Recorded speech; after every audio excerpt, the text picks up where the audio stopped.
সঙ্গে এটা হতেই থাকে। যেরকম হচ্ছে যে কোনো কাজ যদি আমি শুরু করার জন্য চাই বা আমি যে কোনো যদি কাজ করতে চাই, কিন্তু আমি ওইটা ঠিক মতন এফার্ট দিতে পারি না। তো মেনলি হচ্ছে দেখো, আমরা যে কোনো কাজ শুরু করতে চাই কিন্তু আমাদের কাছে এত নলেজ আসছে বা এত যে কোনো জিনিস আছে যেগুলোর জন্য আমরা হচ্ছে ওই কাজটাকে ওভার অ্যানালাইজ করতে থাকি।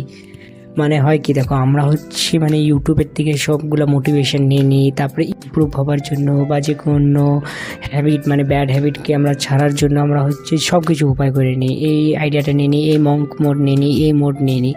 এবার হয় কি, আমাদের কাছে এত নলেজ থাকে কিন্তু কোনো কাজ করতে পারি না। আর যদি কোনো নতুন আইডিয়াও যদি আসে তারপর আমরা ওই কাজটাকে করতে পারি না।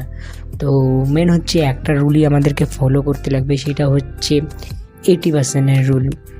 80%, 20%। দেখো আপনাদেরকে এই চারটে দেখা দিলাম, এই চারটার মধ্যে হচ্ছে কি মেন হচ্ছে আমরা হচ্ছে যে কোনো কাজ শুরু করতে পারি না। মেন হচ্ছে আমরা কোনো কাজকে শুরু করতে পারি না কেন, আর কোনো আইডিয়া নিতে পারি না।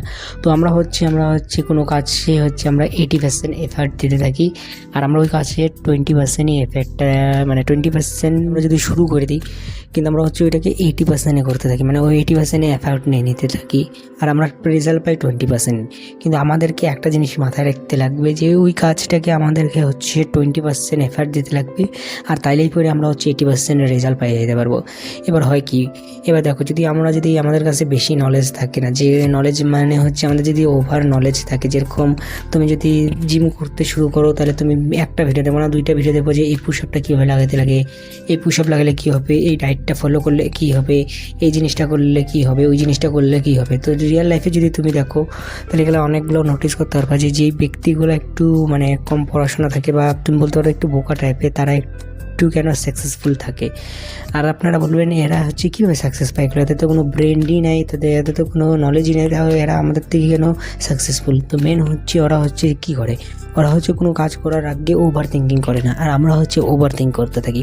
ওই জন্য একটা জিনিস মাথার মধ্যে রাখবা হয় 20% এফেক্ট যদি তুমি দাও যে কোনো কাজের মধ্যে, তাহলে পরে 80%-এ তুমি রেজাল্টটা পাই যাবে। এইটাই মেন হচ্ছে উপায়, আর এইটা আমি আগে জানতাম না, আর আমি ভাবি থাকি যে এইটা করতে থাকবো। এবার দেখো না, আমি হচ্ছে হিউজ আমার জিমের মধ্যে আমার হচ্ছে পুরো বডি বানাতে লাগবে, হিউজ বডি বানাতে লাগবে, মিস্টার ইন্ডিয়াতে যাইতে লাগবে, বা আমি অলিম্পিক গেমসের মধ্যে যাবো। ওই জন্য আমরা তো ওইটা করবো না, ওই জন্য আমাকে স্মল স্টেপ নিতে লাগবে। যদি তুমি দিনের মধ্যে যদি 3টা পুশআপ যদি ভালো মতো লাগাই দিতে পারো না, তাও ইনাফ। তুমি হচ্ছে চেষ্টা করো খালি যে 20টা পুশআপ লাগাই দেবো, তাহলে পরে আমার লাইফ বেটার হবে। কিন্তু মনে রাখো, যদি তুমি 3টা পুশআপও যদি ঠিক মতো লাগাই দাও, তাও তুমি হালকা হালকা প্রোগ্রেস করে তুমি আগাইতে পারবা। এটাই হচ্ছে মেন রুল, এটার মধ্যে থাকে 20% to 80% রেজাল্ট